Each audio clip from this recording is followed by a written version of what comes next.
U.S. companies don't like to talk about cyber attacks and hacking, especially when they're the targets. Nasdaq OMX, the stock market operator, is one. Earlier this month, Nasdaq was forced to disclose that its computers had been hacked. The word from Nasdaq since then has pretty much been no big deal. But Bloomberg reported in an exclusive story yesterday that America's top electronic intelligence service, the National Security Agency, is now involved in this investigation. And the signs are that the infiltration was more serious than Nasdaq has been saying. With us from Washington this morning is Andy Purdy, cybersecurity strategist for CSC and the former acting director of the National Cybersecurity Division for the Homeland Security Department. Andy, very good of you to join us. Tell me, what does it signal to you that the NSA is involved in this probe? Well, it is one in a number of incidents that demonstrates that we have a serious problem in this country. It demonstrates that just as a year ago when Google reached out to the government for help, here a major financial institution, part of our financial sector, one of the most secure from a cybersecurity perspective, has reached out for help.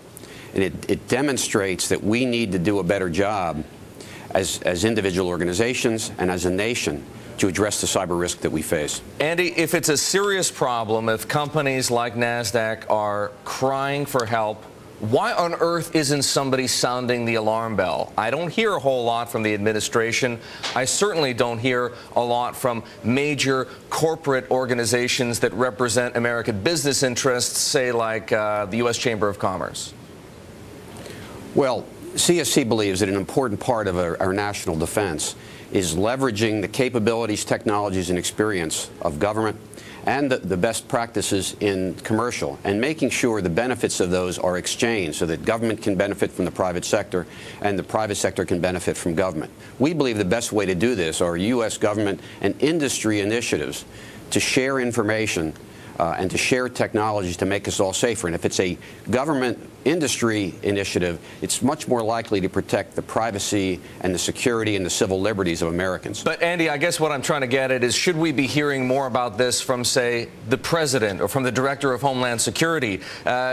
You've pointed out that Mike McConnell has called these kinds of events a digital Pearl Harbor, which would suggest to me and to others that America was underprepared, it's been taken by surprise, and if it's really a Pearl Harbor, the battle was over before it began.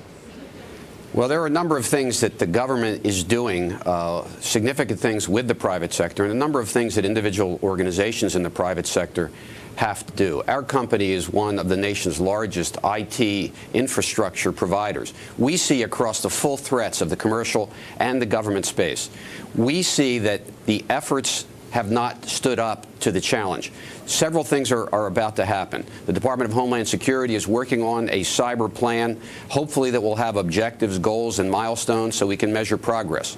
The President just named a lead at the State Department, Chris Painter, to address the international strategy for cyber for the United States. That plan is set to be released any day now.